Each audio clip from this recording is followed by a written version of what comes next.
Hello, everyone. Welcome to All Day the Geek Way. I'm Jet. I hope you're enjoying your day the Geek Way as you should every single day of your life. Now, this video is going to be a little bit different compared to what a lot of people, my 25 subscribers, are used to, whether I talk about mostly My Hero Academia or Demon Slayer or Seven Deadly Sins or Star Wars or Marvel. I want to talk about a video game. I really want to talk about Bloodborne because it is fresh on my mind. Now, you might be asking yourself, or you might not be asking yourself, but I'm going to present the question which will make you ask yourself, why Bloodborne? It's a video game that came out in 2015. It's 2021. It's been 6 years. Why do you want to talk about it now? Well, for some context, I made it so this would be the first From Software game I would ever play.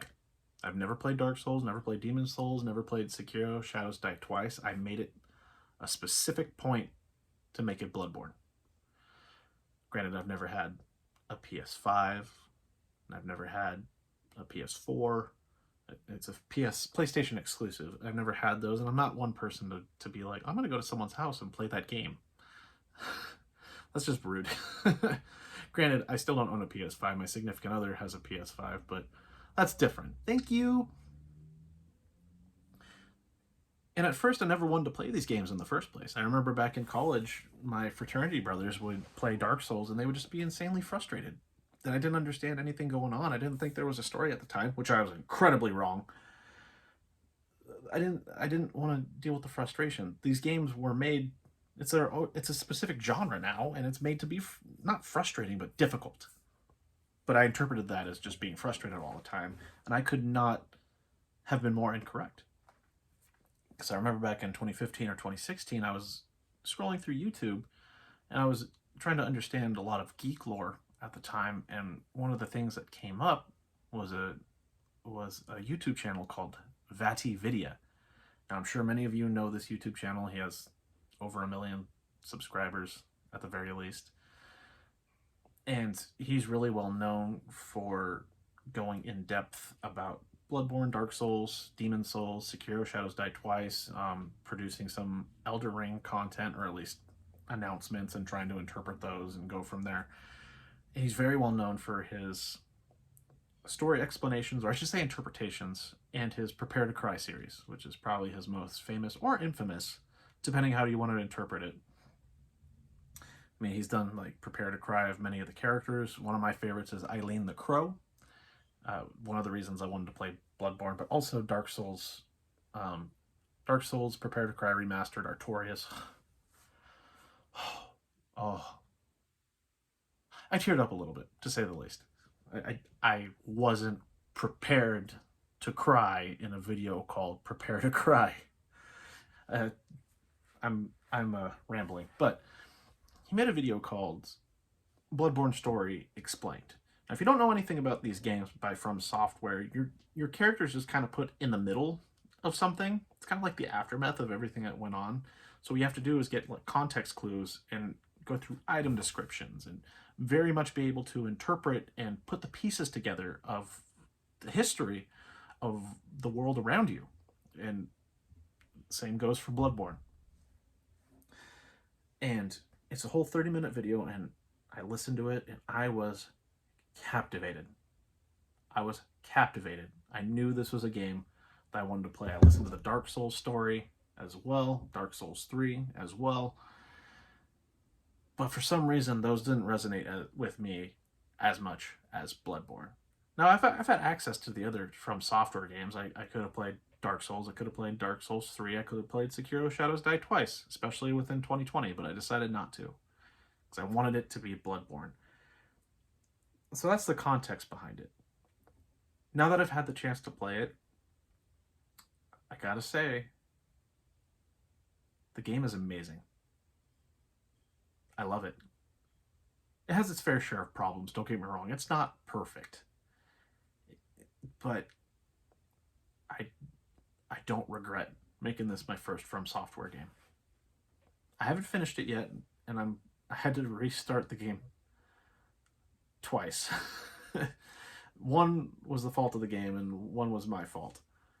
Well, maybe not even the fault of the game, but I love this game. It's incredible. I get really frustrated at points, but I get so much more satisfaction of overcoming an obstacle that's presented in front of me. And I'm going to go through some of the reasons why I find this game amazing. First off, the playstyle. Playstyle compared to Dark Souls is very much like defensive and patient, which is fine. That way you can come in and be able to make the attack, but you have to like rely on your shield or dodge rolls. Okay, that's pretty standard for Dark Souls. Compare this to Bloodborne, to where it offers a more aggressive play style while telling you, hey, you gotta be patient. If you get greedy, you're gonna get punished. And I like that aggressive play style to the game, especially being able to understand the enemies and knowing when to jump in and really get aggressive.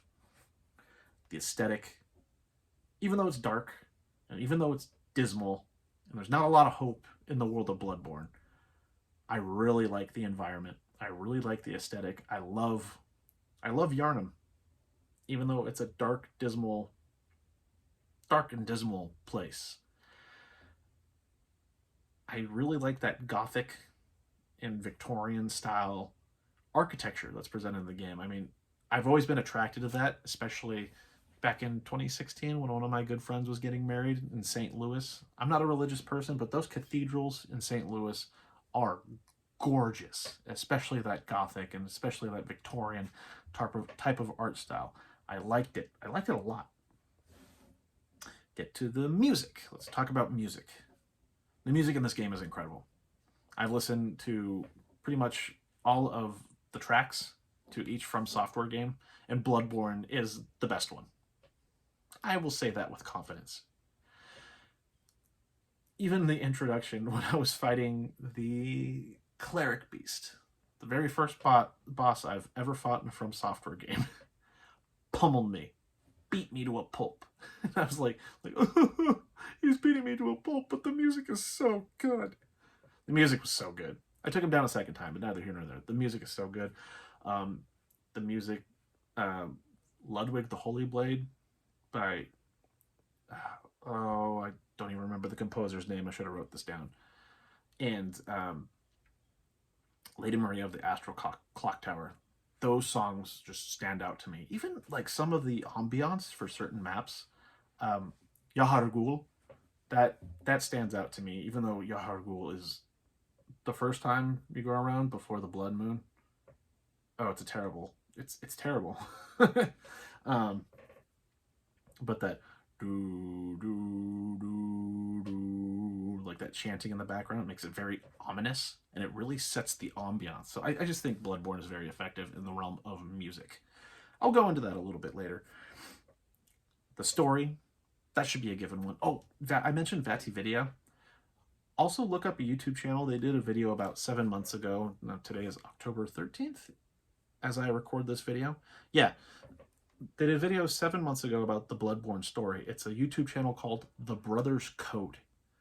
They have an incredible amount that goes into their editing and interpretation and being able to understand the story. It's an hour and 18 minutes, but every minute of that Bloodborne story is worth listening to.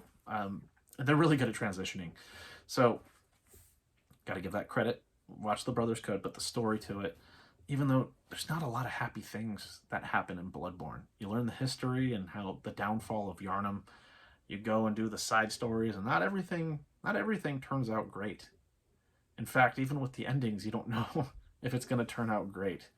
Even with the one true ending, or true ending, depends on the player. But it's very interesting to know the history, whether it be of Bergenworth or the Healing Church, and their misunderstanding of the Great Ones and their blood and the healing properties, and how the healing properties brought about the hunt and the beasts and all that stuff, and learning about the individual characters. Let's transition to characters. I love the characters in this game. Even Alfred, who's a weird one.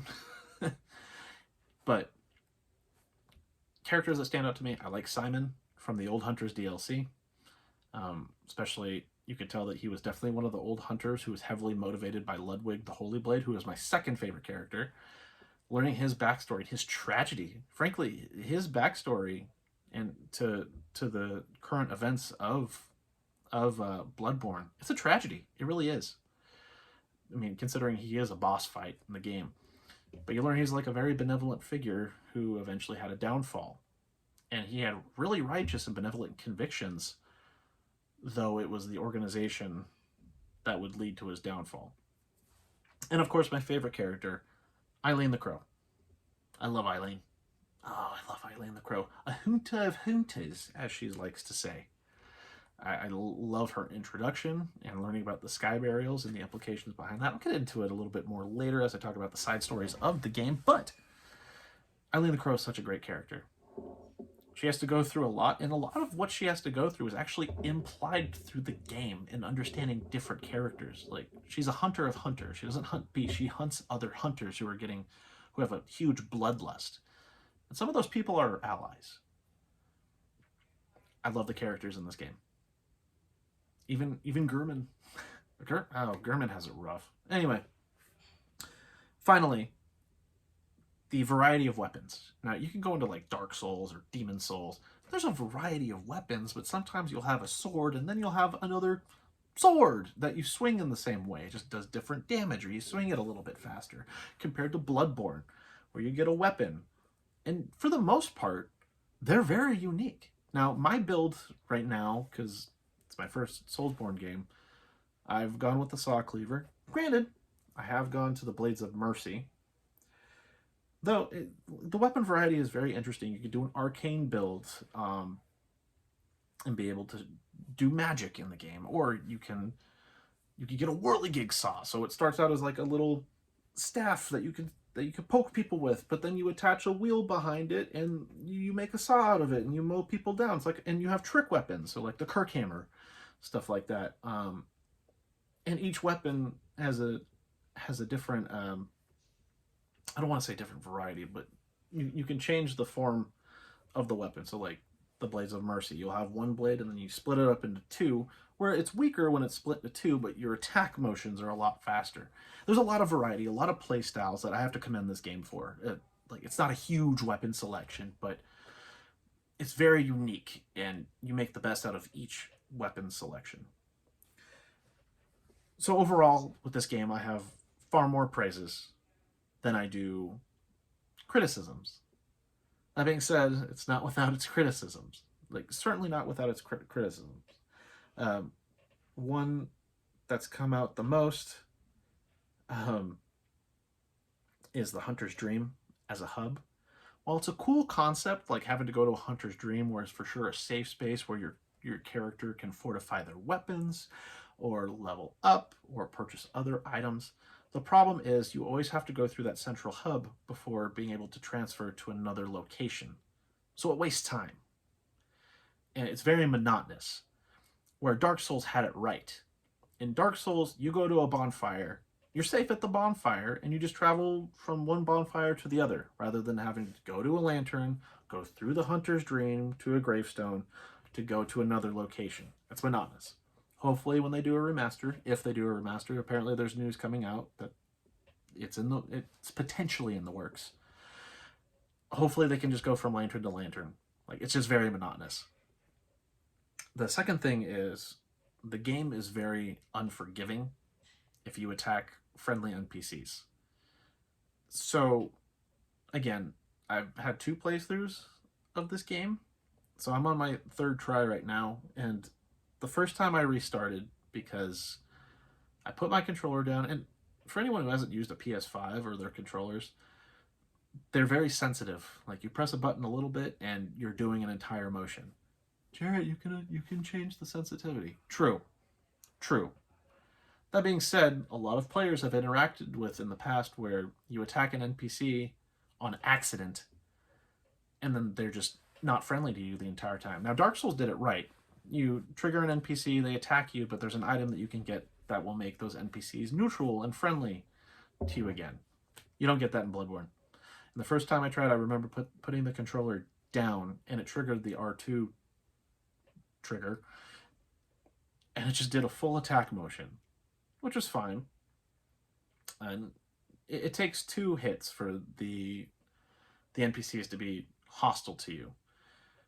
Well, I freaked out the first time and I picked up the controller. So this could be my fault. No, it's not my fault. Nope, nope. I'm blaming From Software because they have no way of letting the NPCs be neutral to you again. But when I picked up the controller, I guess it activated the trigger and hit Alfred a second time, and he was forever hostile to me. With my first playthrough of this game, honestly, I just kind of want to do everything. I want to enjoy all the side quests, enjoy all the stories, even with Alfred, who is who's a weird one. He's a weird one. But I didn't want him to be hostile to me, and I wanted to do the whole Canehurst quest. So I restarted. And this is after I got through Vicar Amelia. I hadn't done Rom the Vacuous Spider yet. So my second playthrough, now my whole goal overall has been to get through Eileen the Crow's quest line. Now the second playthrough, I will admit, this was my fault. I won't blame the game for this. But I'm gonna put it in with my problems anyway. I finally got the Beast Cutter. It's my favorite weapon in the game, even though it's very situational and used for crowd control or trying to reach an enemy at long ranges. And finally got it, and I had taken down Rom the Vacuous Spider. I'm running to the Grand Cathedral to talk to Eileen and go fight the Bloody Crow of Canehurst. And at the same time, I'm messing with my Beast Cutter and admiring it. And as I'm admiring it, it slashes Eileen and she dies. So that was my fault, but I'll say it's a problem with the game. But that goes with any Soulsborne game. You kill an NPC, a friendly NPC, they're gone for good in that game. But now I'm before Mikulesh, so I've taken down Ron the Vacuous Spider, and right before Mikulesh, I've done that on purpose, so that way I can do everything else before the main storyline. Anyway, that's neither here nor there. Point being, it's very unforgiving if you attack a friendly NPC, and they should have had a way to make NPCs neutral to you again within the universe of Bloodborne, in my opinion. They can make sense of it. Another problem I have, and this isn't unique to Bloodborne, this usually goes with any of the Soulsborne series. Some bosses are very unforgiving. Very unforgiving. Even if you're not playing super aggressively, it's very unforgiving. One boss that comes to mind right now is Martyr Logarius. That was a frustrating boss fight. And the first phase of Ludwig the Holy Blade. That being said, though, his second phase is amazing. But Martyr Logarius was super annoying. Has a long reach, is very fast, and will catch up to you anytime you try to heal. Some of the bosses are just relentless, and they punish the player unnecessarily. Granted, they do make their games to where the player can adapt to it, but for first-time players, man, some of them are frustrating. And for my playthrough in particular, I don't want any NPC help. I don't want to co-op with other players. I'm being very, very stubborn. Very stubborn. And I want to say that I got through this game on my own. I beat any of the bosses on my own. So it does kind of suck when some of these NPCs are relentless. That being said, they can be overcome. So it's not entirely to a fault. It just makes some of the bosses not fun. Logarius. And I guess I'm going to kind of transition this problem into level design or map design. Granted, I'm not a video game maker. All that I can do is observe. I don't know how intricate it is. I'll display that fully. So this is a criticism as a player. But some of the map designs I just didn't like. So in this segment over here, I want to talk about map design. In the realm of Bloodborne, what frustrated me, but also maps I can really praise. But immediately what comes to mind in terms of maps that frustrated me, Upper Cathedral. I hated that map. I hated the beginning of Upper Cathedral. That was so infuriating. First off, it's like pitch black, and you have a torch, but even then that's very limited lighting. But that's not the super bad part. Like some of the enemies get overwhelming, like the beast wolves. Granted, those are easy to overcome in cheese, but there's a part where if you want to get to like a secret area, you have to go through a narrow hallway, and there's these brain sucker things that have arcane magic that can immobilize you. Now, in a very thin hallway, it's frustrating. Now, in retrospect, I could have dodge rolled, like, so that I could have avoided being immobilized, but even then, you're in a really thin hallway, and as soon as you're immobilized, they do a grab, and they put you in a visceral attack where you lose 2 insight, and it just does a lot of damage. It's very frustrating. It was very, very frustrating. And then you get to the second level Upper Cathedral, and there's 2 of those brain suckers. And when one immobilizes you, like, pretty much it's guaranteed that you're going to be put in that visceral attack. And through the visceral attack, thankfully, you get invincibility frames, so even if the other enemy attacks you, you're not going to get damaged by it.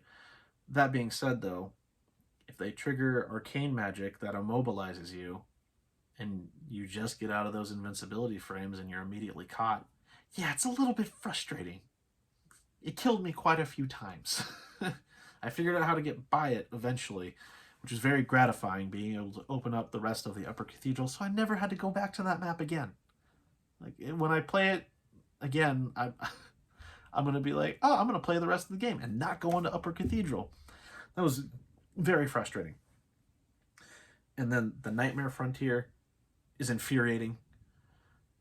Now, granted, many people are going to be like, that's where you're, like, you have to deal with Patches the first time. If you don't know Patches, he is notorious for putting the player in very bad situations within the Soulsborne games.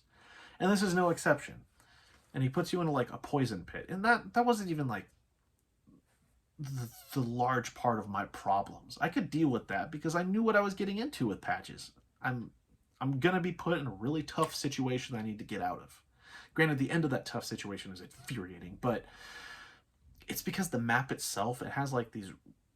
It's like a copious amount of rocks. And if you hit one, you can't just, like, get around it. You just are kind of still running, and you're not getting anywhere. And it's dealing with that that's infuriated me the most, especially with those big, bulking ogre things that are throwing rocks, and, like, bigger rocks, and then I'm stuck in an area that I shouldn't be stuck in, and then suddenly I'm dead. That was infuriating within the Nightmare Frontier. Now, that being said, with the poison part, when you get to the end of it, and then there's a creature with, like, a bunch of eyes, and as soon as it sees you, it puts you in frenzy. And when the frenzy bar goes all the way up, it damages you, blah, blah, blah, blah, blah. That was frustrating. That was super frustrating. I had to deal with that about a good 10 times. And even when I took down the enemy, my frenzy was still activated, so as soon as I took him down, I died. Ugh. And then the enemies respawn when you try to go back, which is a standard trope. I can forgive that. But that sequence in particular was infuriating, although getting the messenger's gift, it's a pretty good gift. Like, it lets you dodge and travel a little bit faster when in combat. Like, I'll take it. But that was infuriating. The Forbidden Woods. This one's kind of a mixed bag. The Forbidden Woods itself, the way it's laid out, there's a lot of fog, so it makes it very difficult to navigate on your first playthrough. Granted, what's rewarding about these games is as soon as you understand a map and you're able to navigate it, it very much does reward you. I will give it that. But the first time playing it, that was very frustrating, especially when you have to deal with the cannon guy, which isn't hard in itself. They do set up obstacles to where it's like, hey, here's a logical pattern to dodge this cannon. It's the snakehead guys that frustrated me, because they are equipped to make it so that close combat just about isn't viable, because they have such a long range to be able to hit you before you can even get in close. The way I counteracted this was the Beast Cutter, because the Beast Cutter has a longer range than their necks extend, and not to mention usually they're running at you, so when you're in the middle of that attack, you're going to immobilize them before they can even reach you. So that's totally fine. I'll take that. But the Forbidden Woods itself, that was just a really frustrating map, especially when you see some of the celestial emissaries, or those little body, big head, almost like chibi things. When you interact with those the first time, and they have those arcane attacks, that's very frustrating. but also trying to get to the Shadow of Yharnam boss over and over again if you had died previously. Um, it takes a little bit of time, and you have to really be able to navigate the enemies, and they are in copious amounts. Granted, when you learn the shortcuts, the game will reward you and being like, hey, you're going to get here safely. But sometimes, in front of certain levels, there's a big enemy that you just have to run past, and you hope they don't hit you. Shadow of Yharnam gave me trouble the first time, I will admit it, even though they are one of the easier bosses later down the line. But what was cool about Forbidden Woods, though, I will say, like I said, I will criticize some maps, but I will also praise it, is the shortcut to Yosefka's clinic. Now, I hated that frozen pool area. That sucked with all the big enemies and the worms. The worms are probably the worst enemies because you can, like, never hit them, and they're in very huge amounts. Though being able to get that shortcut toward Yosefka's clinic, that was cool. Like being able to unlock these shortcuts, link the maps, and suddenly you're in Yosefka's clinic, which just happens to be attached to Central Yharnam. So you open a new gate and you can get back to the Forbidden Woods anytime you want if you're in that area. That was really cool. I gotta praise it. Like that was really cool. I took down Yosefka, by the way. Sorry, the imposter of Yosefka. She's terrible. I know I can get an umbilical cord through here, a great one umbilical cord through her, but I just had to take her down. Anyway, neither here nor there. That was cool. When you unlock certain areas, it's very, very, very gratifying. And that goes the same with Yahar Ghul. Now, granted, I did Yahar Ghul to finish the Odin Chapel, or to do the Odin Chapel side quest, where you get kidnapped by the Snatchers and you're sent to Yahar Ghul. I gotta say, that map is incredibly frustrating. Incredibly frustrating. Incredibly frustrating the first time around. Granted, Soulsborne games are really good at letting you know, hey, these enemies are strong. You should level up and come back. What was weird about Yahar Ghul is some of the enemies were just far easier than others, whether it was the witches, the villagers, but it was the Snatchers that were incredibly hard to take down. And they were in large amounts, and they hit you for a good amount of damage. Like they'll push you, and all of a sudden your bar, your health bar is low. They'll kick you, or they'll hit you with their sack of potatoes, and then you're just done for. Compared to the other enemies there, I think they could have balanced it a little bit better in the Yahar Ghul playthrough. That being said, when you figure it out, it's very gratifying, blah, blah, blah, everything that I've said before. Yeah, it gets very gratifying when you get to learn a map and learn the enemy sequences and be able to actually outmaneuver them and beat them. And it's a very gratifying feeling. That being said, I think Yahar Ghul, the enemies could have been balanced better. Kind of like they are in Central Yharnam. Now, Central Yharnam is a great introduction to the game. It really does let you know what you're in for. It gives a variety of enemies, which are really well balanced, actually. It gives you a variety of enemies that you'll have to interact with throughout the game. Some having farther reach than others, which means that you have to use your weapons in a different way. You might have to parry. And at the beginning of the game, you're not going to be good at parrying. Let's be real. I was terrible at parrying. I didn't learn how to parry until I went into the Hunter's Nightmare. But it's a great introduction to the game. It's very, very well balanced. And it will overwhelm you with enemies, but it's just so you know what you're getting for later down the line within the game. There's like one hidden enemy, one of those enemies with one of the scythes, the sickles. Big sword thingy. That's the game letting you know, like, hey, don't take this guy on yet. Not unless you're like super confident or you know what you're doing. You don't know what you're doing, first time player. And that was true, by golly gosh. By golly gosh. Words I never use. Yeah, that was super true. The Hunter's Nightmare is a very satisfying map. Granted, it's tough. It's really tough. And it's one of those maps that lets you know, hey, don't go here yet. Probably not until you're level 65. It doesn't tell you that, but it's kind of like, you'll figure it out. The only time I went through there the first time was to get the Beast Cutter. I was very stubborn getting the Beast Cutter. It's my favorite weapon, and it's very good in certain situations. It's got me out of a lot of bad situations in the game, actually. But the Hunter's Nightmare, the aesthetic, I really like how it sort of resembles the Cathedral Ward. The way that Vatty Video describes it, it's as though the Hunter's Nightmare, it's not supposed to be an exact replica, but it's like trying to remember something. So it's like kind of it's a layout of the Cathedral Ward and the Grand Cathedral, and kind of how someone imagined it, having not seen it in a long time. So you'll see many areas. Central Yarnum kind of goes back to that. It's very like I really like the Hunter's Nightmare, especially like the River of Blood, which is really weird to say out loud. But when you learn about the River of Blood, you're like, that's a lot going on here. And then you get to Ludwig, and you're like, ah, okay. So it's just very interesting to see how everything connects. You'll see some former enemies, whether it's the beasts from Old Yarnum or the spider things from Canehurst Castle, which is another map which is very aesthetically pleasing. Difficult as balls, it really is. Transitioning, I'm going to transition to Canehurst Castle. That was a frustrating map.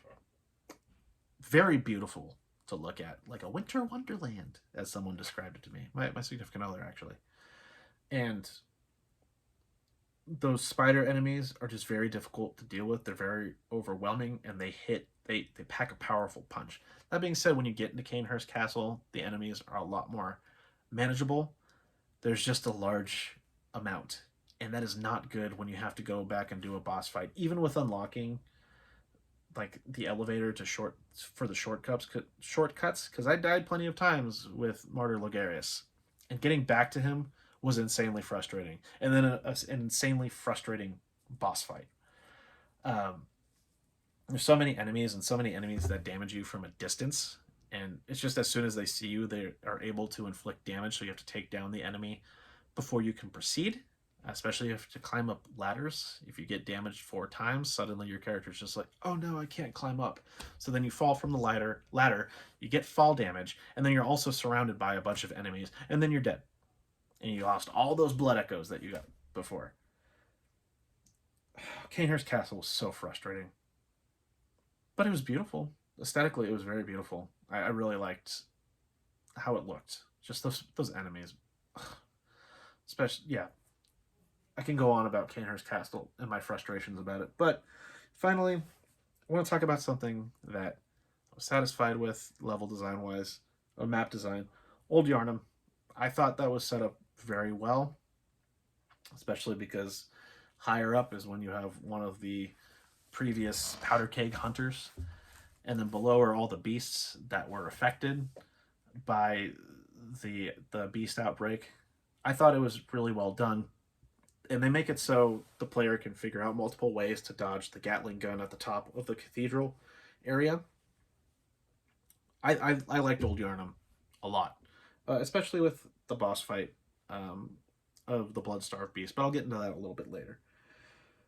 So that's some of the map design that drove me crazy. I want to talk about something better, though. The side quests. I really like the side quests a lot. I did the one with Alfred with Canehurst Castle, frustrating Canehurst Castle. You really get to understand the characters in this game through their side quests, especially Alfred. When you talk to him, he presents himself as very like formal, very, I don't want to say benevolent, but he's not brooding. He's like your buddy, but then you hear the maniacal laughs in the background. It's just like, he's an executioner for the church. Okay, I guess I'll do this. When you get through Canehurst Castle and he takes down, I forgot the queen's name of the Vile Bloods, but he has like this maniacal laughter, and at the end, in the end of it, he says that he made Logarius into a true martyr, and he ends up killing himself by the statue of Logarius that where you first find him in Old Yarnum. I guess it was Cathedral Ward, but neither here nor there. And like, I like that. I liked it a lot, actually, just seeing someone so devoted to the healing church and so devoted to the executioners and so devoted to Martyr Logarius, to wanting to have his name be in a positive outlook throughout all of history at the expense of himself. And he does it successfully. Um, Although you can bring the queen back, but I mean, I'm not playing a vile blood. I'm not playing a blood tinge character, and I'm not going to role play that. So the immortal queen is just flesh at the moment in my playthrough. Gascoigne's daughter. I can't get myself to finish this quest. I can't even start it. I won't lead her to Odin Chapel. I won't lead her to Yosefka's clinic because both outcomes are bad. So I'm just gonna imagine that she's in her house and she's safe throughout the night. Granted, it's kind of implied that she's not. Like, but the Gascoigne family one, I haven't been able to get myself to finish it. Um, Things don't turn out good in that side story. I'm doing the Odin Chapel story, uh, side quest. That one's fine. It was just recovering all the characters that was difficult, and I'm I'm I'm kind of glad I get to see these characters be safe in a certain environment, even if it is the skeptical man who's an a-hole, or the senile woman, the lady Annalise from the Healing Church, and the prostitute. Um, Things don't really turn out really swell for them. But I do love the character in the Odin Chapel, like the actual altruistic one, the blind man. Even though he looks like a beast, he's actually probably the most benevolent character that you're going to see within the contemporary story of Bloodborne. Um, Brain Fluid Quest was interesting. Yeah, I'll just kind of leave it at that. Just a lot of people are dead within the Hunter's Nightmare. Let's put it that way. Splish, splish, splash. Um, Pit, pit, pat, or whatever. Um, some people will know what I'm talking about. But of course, the one story I've been wanting to do, Eileen the Crow. I am so happy I got through this because now I have the full Crow set and I have the Blades of Mercy. I'm super stoked because Eileen is my favorite character, but I was very satisfied with this story, especially meeting her for the first time. And she's like in the attic of a room, and you see some bodies that you can cut down, and they're laid upside down. When you learn about the Crow set, that they practice what's called sky burial, and when you cut some of these bodies down, they'll hold weapons and all that stuff, presumably weapons of former hunters. So it's implied that Eileen killed these people and gave them a sky burial. I'm just like, oh, she's so cool. She's so cool. And then later, you open the cathedral ward, you open the gates, and you go to back to Odin Chapel, and you see that she's waiting there. She's like, oh, I need to take down Gascoigne's hunting partner, Henrique. Don't get in the way. So you get in the way, and you fight with Eileen. It's super cool, and Henrique is super hard. But having that help there with Eileen, it's super satisfying, and she's like out of breath, being like, oh, thank you for the help, but leave the hunting of hunters to me. And then kind of does like the small laugh, and I'm like, I'm pretty gratified. Well, then you beat Rom the vacuous spider, and this is the final part of her side quest where you have to take down the bloody crow of Canehurst.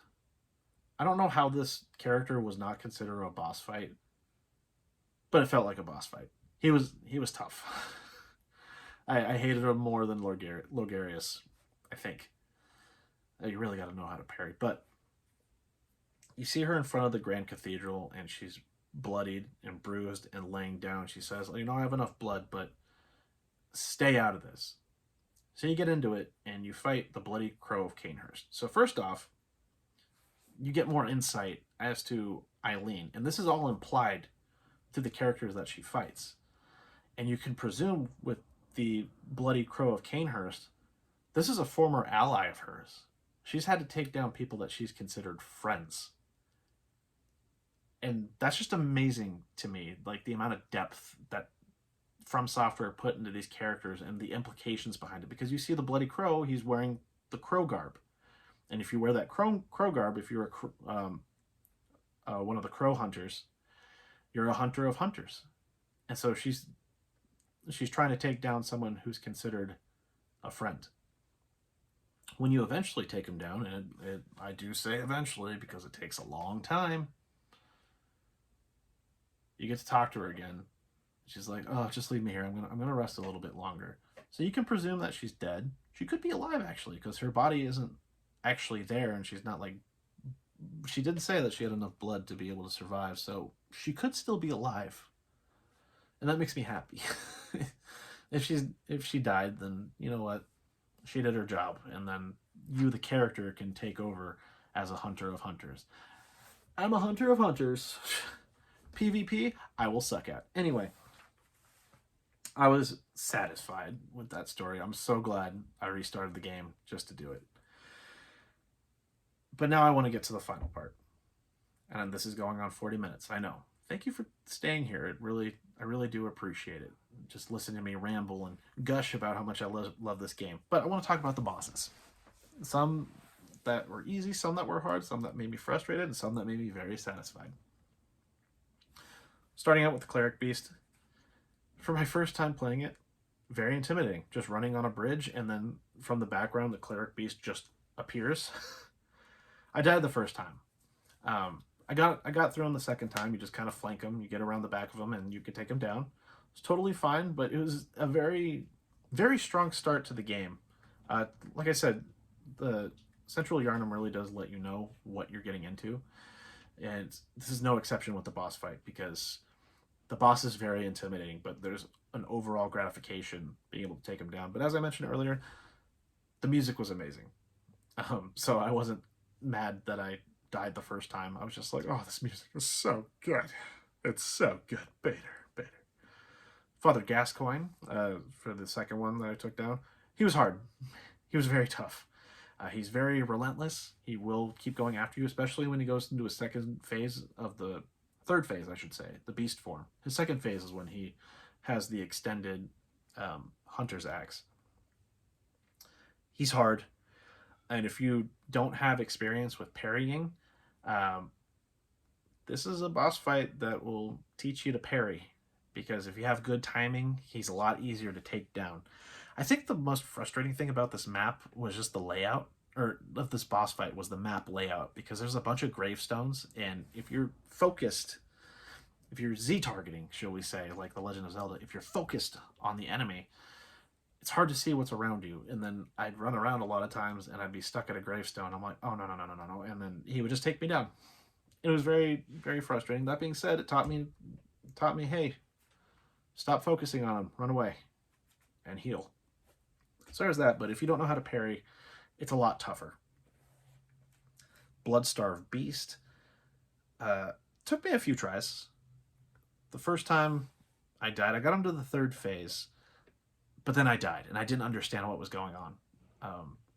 Because at first he was relentless, but I'm like, I got him, but he was just very aggressive. Bloodstarved Beast is very aggressive, especially at the last part. But what I figured out later in playthroughs is that when you get close to him, he will automatically poison you. And that's why, like, I died immediately, and I didn't get it. As soon as I understood that, it was a lot more gratifying getting up to him, getting closer, and being able to take him down. Just being... It's being patient and knowing when to go in for the attack. So he'll swipe, dodge, you can run in, do a few hits, and then go back, maybe take an antidote, make sure the poison doesn't affect you, but being able to know when to jump in and when to temporarily retreat. So, good with that boss fight. Just took a couple of tries, but eventually got through it. Witch of Hemwick. This is a boss fight? It was so easy. Every time I've been able to do it, all 3 games, taking her down first try. It's so easy because the enemies are very docile. They're very passive until you get like super close to them. The only frustrating thing in that fight is the second witch appears and then immobilizes you and makes you open for an attack. That's about it, but overall the boss fight was very easy. The level getting to her was far more difficult than the actual boss fight. So that kind of says something. Vicar Amelia. Not gonna lie, this fight was very intimidating at first. I've seen I've watched gameplay footage of Vicar Amelia through like Game Grumps. And it's Aaron Hansen. He kind of sucks at video games, but he's also doing a show where he has to talk at the same time. But Vicar Amelia was very intimidating. especially my first playthrough. She took a while to take down. She's a tank, especially if you decide to go after her early on. Though her attack patterns are very predictable, and it's very easy to parry her and use a visceral attack. So this is very satisfying in the gratification of being like, I can understand this enemy, therefore I can take them down. What else did I write? You can figure out her pattern even when she's aggressive. The only very frustrating part is that she can heal herself.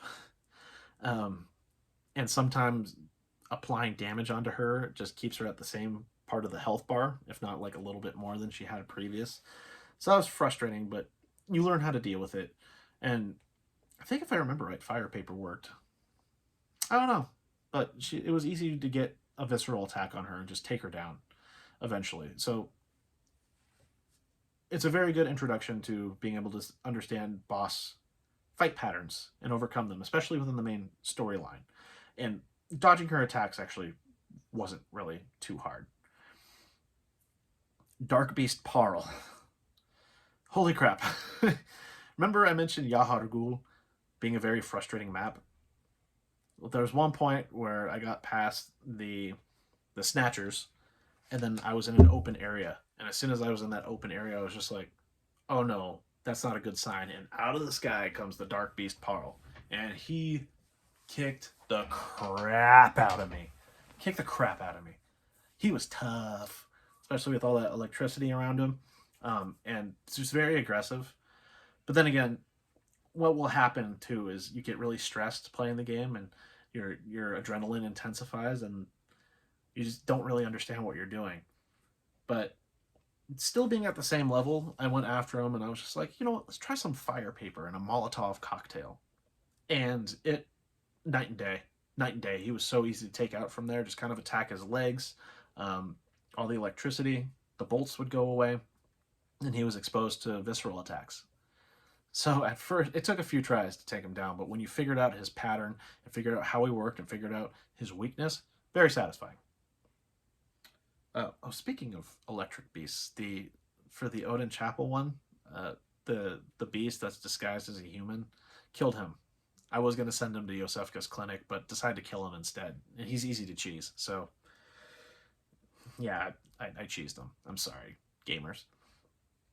Shadow of Yharnam. Very tough at first. I had a lot of trouble with this boss fight because I didn't understand how to navigate the boss fight at first. Usually I'd go after the melee character, but just behind the melee character is the mid-range with a flamethrower who would take me out immediately. But there was also a long-range part of the boss fight that shoots fireballs at you. I figured out eventually, go after the long-range person first because it'll take time for the other two to catch up to you. Now, granted, when you get into a certain amount of damage, those mid-range, the mid and short-range characters can extend their arms, and they can hit you from a certain distance, but their attack patterns are very predictable. So my process was go long-range, mid-range, and then close-range. The problem with the close-range point is that at one point they summon giant snakes that just kind of like go around in the map, and it's very difficult to dodge. So that made the boss fight very difficult for me. I think the most frustrating thing was getting back to the boss fight and then just getting taken out immediately. From what I know, and people have said, like, this is one of the easier boss fights, I'm going to admit it. I struggled. I struggled at the very beginning. But on my third playthrough, I took him out first try because I figured it out. Rom the Vacuous Spider. Rom isn't hard. However, Rom the Vacuous Spider can be misinterpreted as being difficult. The thing you have to understand with Rom the Vacuous Spider is you have to be patient. This is the first boss where I learned patience is key. Because my play style, generally speaking, was just go in and start swiping, but Rom is protected by a bunch of other spiders, I presume offspring, that protect Rom. What I learned eventually was being able to isolate Rom and just kind of run in, do a few swipes, and retreat. And just keep doing that over and over again. Even with the arcane attacks, you can they make the animations very obvious to what type of attacks they're about to do, whether it's like the close range AoE or it's the long range arcane magic going right at you. They make the animations very distinct, so you know how to dodge them eventually. But just keep going in, do the occasional swings. I learned later that bolt paper, or like the tonitrus, is that what it's called? It's the one with the electric bolts that you can use to swipe in. Very effective. So Rom the Vacuous Spider, again, not hard, but you've got to be patient. You have to know when to be aggressive and be able to isolate the boss. The one Reborn. Easy. Easy, easy, easy. I thought it was going to be a lot harder because the boss is huge and it has a bunch of legs that can just kick you. And there are times where it's just like, there's a leg, oh, I just got kicked in the face. Like, and also Rom would just drop things on top of you and you had to be able to avoid those. But what was more difficult was actually the bell ringers, because they unleash a variety of attacks, whether it's arcane or fire. So you have to be able to navigate the map to be able to take down the bell ringers. But that being said, I took down this boss first try.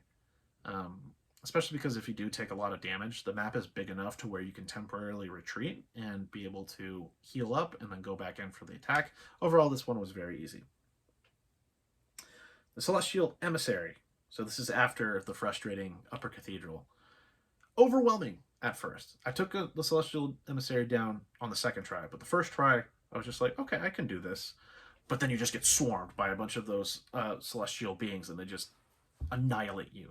So I learned eventually there's one Celestial Emissary that walks compared to the other ones that run. The one that walks is the one that you're going for. Use the pillars to your advantage. That way you can isolate the primary Celestial Emissary.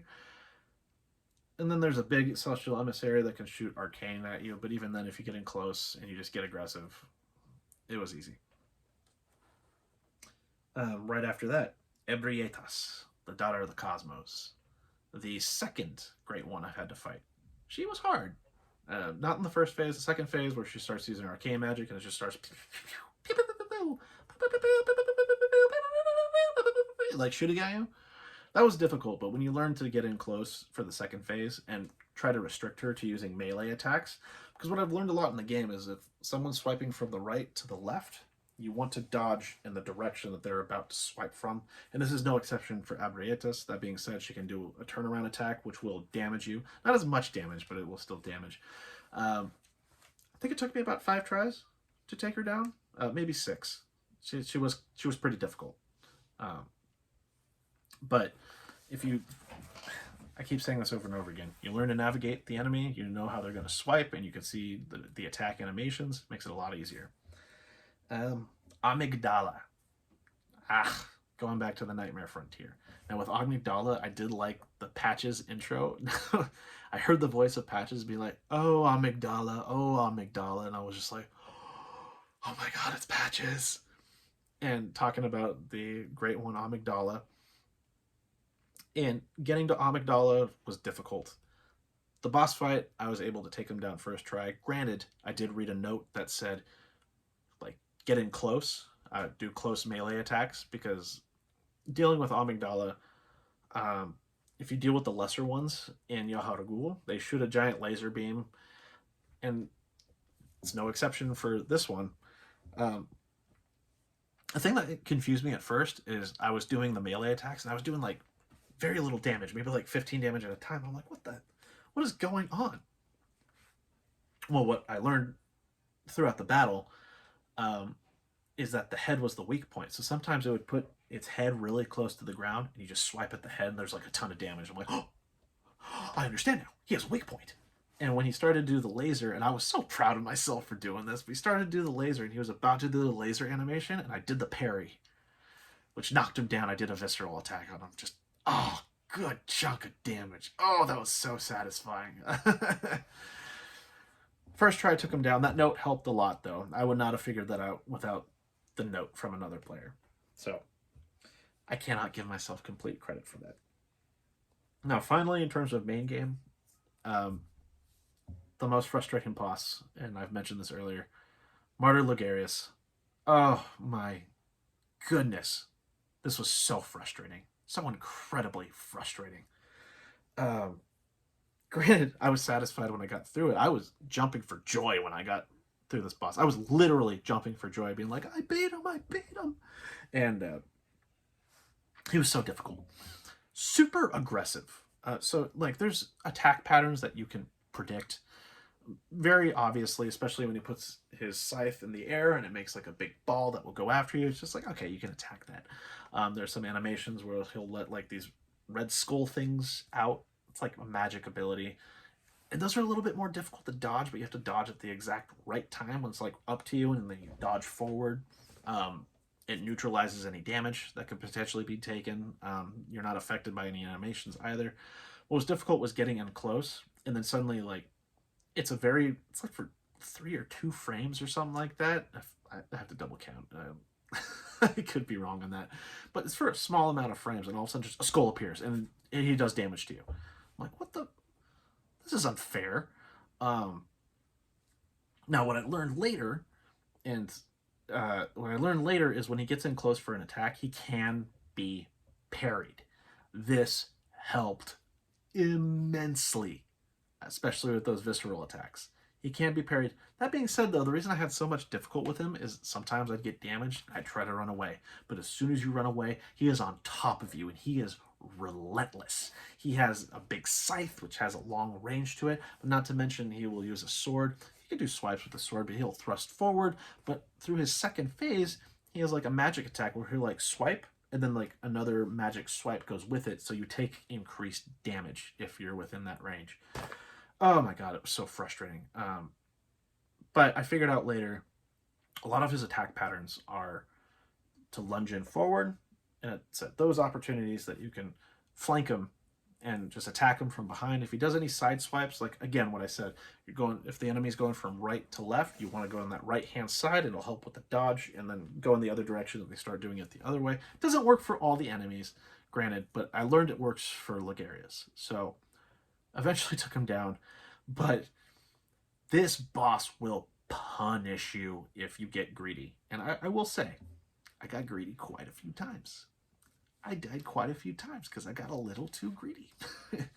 But he punishes you for being greedy. He is not a boss where you just want to go up and just start like swinging all the time. Just start swinging on his legs. His skinny little skeleton legs, mummified legs. He'll punish you.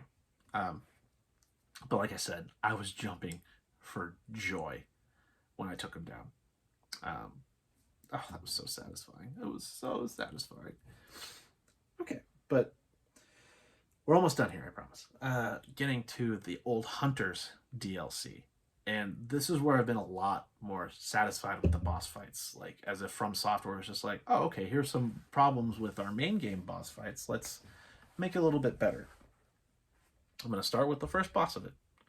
Ludwig the Accursed / Ludwig the Holy Blade. When I first went against him, the first 2 times I went against him, I wasn't mad that I died each time, because I didn't feel like I was being... I felt like it wasn't the game being unfair. I felt like I was being punished for not reading it correctly, but not to mention the second time I fought him, I got him to phase 2. And it's also because, like I said, Ludwig is my second favorite character in the world of Bloodborne. He was basically a paladin. He was very benevolent and he was very inspiring. However, when he started to turn more into a beast, he was susceptible, and he eventually became a beast that was like a mix of a horse, a wolf, and part human. And I liked the character, so I wasn't mad. And I slept on it and woke up the next day and I fought him again, and I got a little bit more frustrated. There's one attack that he does, and I still struggle with it, where he lunges forward at you, but it's within a long range. And he's a wide character. He has a large, that the amount that he can hit you with, it does good damage. It does really good damage. It's really hard to avoid, but you have to do it at the right time. And it's like when he's 5 feet away from you and then you dodge, that's when it's most successful. But if you do it too early, you'll get punished. If you do it too late, you'll get really punished. And there's another attack in the first phase where I guess he moves on the roof and then he just drops down on you, and that's like a one-hit KO. So you have to. I learned eventually to run to the furthest wall as fast as you can, and he'll miss you just barely. But at the same time, that's going to mess with the camera angle, because if the enemy is in the way of the camera zooms out, and then all of a sudden your character is like this microscopic thing, and I'm like, get me back there. I need this view that I'm used to. Um, so the first phase is very, very unforgiving. Um, I learned his attack patterns, and some of them are just, the animation times are just too short for me to process, so I would get hit with them. But thankfully, they don't do a lot of damage. It's the longer ones, obviously, they're going to do a lot more damage. It'll really punish you. The first phase is very unforgiving, and it's very difficult. The second phase, it's amazing. I love the second phase. Especially because when you get through the first phase, and it triggers a cutscene. I've had to watch it every single time because of both the dialogue, I guess the monologue in this case, the monologue, as well as the music transition. The music in this fight is amazing. Um, uh, the music in this fight is just fantastic, and when it triggers the monologue, he's just like, "Ah, oh, you were there all along," and he's talking about his holy moonlight sword. And suddenly you go from like this first phase beast of Ludwig the Accursed, this I guess paladin, for lack of a better word, who succumbed to the beasthood, but he's regained his humanity. And it's a distinct difference, because when you're fighting the first phase of Ludwig, it's, you get him from a horizontal view. You see a long beast. It's just like a standard beast that you see, and he's able to attack from a horizontal range. And it's like very lanky, very unpredictable, very unhinged. Then you get to the second phase, and then it's a vertical boss. And his body language, he has very, very firm posture, and he's holding, like, just kind of like I'm having right now, very, very good, relaxed shoulders, I guess, but you can see he has very good posture to him. And the human side of Ludwig has been brought back. And he has this holy moonlight sword, a cameo from other Soulsborne games.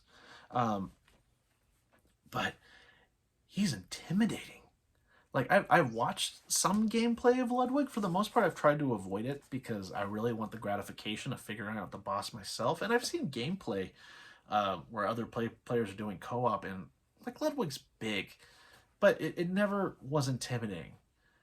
But as the player, and you get to see the vertical side, stiff, foreboding enemy, it's a distinct difference. It's so scary. His attack patterns are a lot more predictable, and he has a lot more AoE range. He has arcane with him. But it was so satisfying getting to the second phase. The music intensifies a lot more. Like, it's the relentless hunter of old. The first hunter recognized by the healing church. And it took me a while to get into the second phase, especially later on when I just kept dying and dying and dying. But you figured out his second phase, and you get in close, and you're able to attack, you're able to know his attack pattern, especially when he puts his sword up in the air and he hits it on the ground, and it's just a huge AoE that lunges forward, and you're dead if you get caught in it. But when you recognize the animation, it builds up for a while, and you're just like, okay, I'll sneak up behind him, and I'll just swing, and when he starts the motion, I'll dodge from there. And the music with it, especially in the second phase when you hear the French horn, bum bum bum bum bum bum bum bum bum, like, it just adds to the intensity, and you feel good doing this fight. And when you take him down with the intense music, it feels like a triumph. I loved this fight. It was frustrating. It was very unforgiving at first, but oh, it was so satisfying getting through this boss. Oh, I could gush about this boss fight, but I gotta move on. I'm already an hour and 4 minutes. The next boss of the DLC, the Living Failures. I'll admit, I died a few times to this one. It's very similar to the Celestial Emissary, except you have a bunch of living failures, and for the most part, it's easy to navigate if you're if you know how to isolate, like you did with Rom, you could do the same thing with the living failures. The only thing that was really frustrating about them was they all do an attack at the same time, and it just there's comets of arcane magic just hitting the ground, and I still don't know where they come from. I could see which direction they're going and hide behind the big tree, which works, but even then, like when they hit the ground, it has an AOE and it'll still hit you. It's very frustrating. Most of the time though, this boss fight, like it was my fault, even if at some points I'm like, this is a little bit punishing, I guess. Um, Living failures, it was like the celestial emissary, just a little bit harder. You had to be a lot more patient with it. The bosses aren't as easy to take down, and they hit a lot harder. But they can gang up on you. So you have to be able to know when to focus on an enemy and be able to turn off the focus and look around you.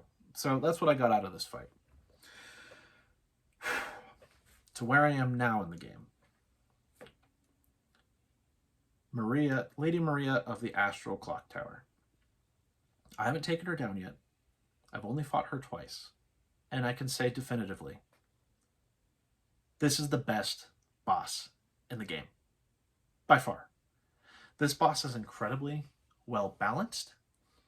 And I can comfortably say the times that I've lost in this battle have been my fault. It hasn't been the game being unforgiving. It's been my fault. And this fight truly feels like Hunter versus Hunter. Hunter, the anime. But it feels like you're going against, you are going against one of the old hunters. Any mistakes that happen, and if I'm being punished, I am confident saying it's my fault. The attack patterns are there. She gives you enough time to adapt, but what's most satisfying, about this boss fight is you do get better every time you go through. And I've only fought her twice again, but you learn the patterns and you actually become a better player. You know when to parry. And if I try to use the Blades of Mercy. I'm trying to do that, the Junta of Juntas sort of thing. But when you know how to parry, it's very gratifying. I don't know. This is the best boss fight. And not to mention, the music is just epic too. Especially at the beginning of the fight, it has that really good cello solo with the orchestra. And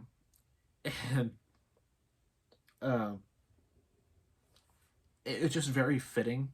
And the music gradually intensifies when you get her to a different phase, as if like there's more stakes, and she'll like stab herself, because within the lore, it's established that she's, well, not fully established, it's heavily implied that she's a vile blood from Castle Canehurst, and she left, and she doesn't try to rely on her blood, but when you get her being desperate and hiding the secrets of the hunter's nightmare, she'll resort to her vile blood roots and start using that in her combat to take you down.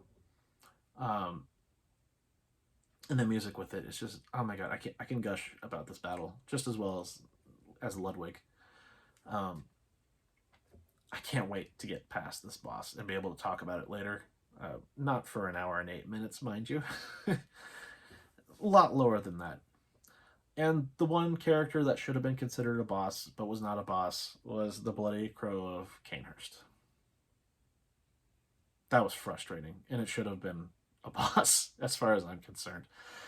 My buddy Nick brought up a good point, that it's a boss where if you learn how to parry, it's very beneficial to you. What I did instead was I used the Beast Cutter and I attacked him from a long range, which was actually very effective. But the problem is, when it got to the lower health bar, it's when he starts throwing the numbing vials, which makes it so that you can't heal. And at the same time, he gets a lot more aggressive. And that's the time you can't get aggressive, which I would tend to get aggressive. But there were some points where he would just dodge and he would use the Hunter pistol, and suddenly he catches me in a visceral attack, and I'm like, no, no, no, no, no, no, no, no, and I'm yelling the F-bomb throughout the entire house that I'm staying in. It was very frustrating. But I was pretty satisfied when I got past him. Okay. Now, what I will say with these Soulsborne games, at least with Bloodborne, the one thing I got out of it the most, I'm done with bosses now, don't worry. We're almost done. There's a lot of satisfaction in improving as a player, and the game it's very rewarding. There are so many boss fights, Ludwig and Martyr Logarius, where when you overcome them and you figure out their attack patterns, even with how unfair they can be in terms of punishment, when you figure them out and you finally take them down, there is such a huge sense of euphoria. So many like endorphins are just being released in my brain, and I will like get up off of the bed or out of the chair that I'm in, and I will be like, I did it. It's very gratifying. Um, it rewards exploration, a lot of like finding items. And if you see something like one of those, an item in the distance, you're like, I want that thing, and you go looking for it, it rewards you. It's very, very rewarding. I got it. It very much, it respects and it gives benefit to the observant player. And with this game, I have been observant all the way. Even though I didn't discover the Forbidden Woods shortcut until later, oh man, that was gratifying. And the game is just like, hey, good job. You did a good thing. But things are going to get harder. And I need to say, like, I'm really glad I'm playing this game, and it's my first Soulsborne game I've ever played. I'm very satisfied. I'm losing my voice at the moment. So I'm going to finish this game soon, and I hope to talk about it, and it's going to take a lot less time since I'm approaching the end game. But I'm very much looking forward to it. I'm looking forward to conveying my thoughts. Thank you for sticking around. This is very, very liberating to talk about this game finally, after 6 years of wanting to play and just being able to finally do it. Even if it was long-winded, I'm glad you took the time to stick around. I really do. Hopefully it rewards the observant listener to what I'm saying. Anyway, but after I get through the game, I'm curious to know if, for those who have made it this far, what should I play next for the Soulsborne game? I'm really stuck between Dark Souls Remastered and Demon Souls Remastered. Maybe Dark Souls 3. I'm not as committed to that, so I'm going to go with the other two, but Demon Souls Remastered looks pretty good. Or should I just do Sekiro Shadows Die Twice? It's not been one that I've been enthused to want to play, but from what a lot of people have told me, it's a very good game. The combat mechanics are a lot different. That being said, it's very gratifying just as well. And let me know what you think. I very much appreciate it. And if you made it this far, please consider subscribing. It helps a lot. Give the video a like. Leave a comment below. What should I play next? And also, what do you think of Bloodborne? Have you been satisfied with it? Do you prefer other games over it? Because I am super satisfied with this game. But until then, this is the end of this video. Thank you for sticking around. And please, for yourself and for me, please continue to enjoy your day the geek way, every day. See ya.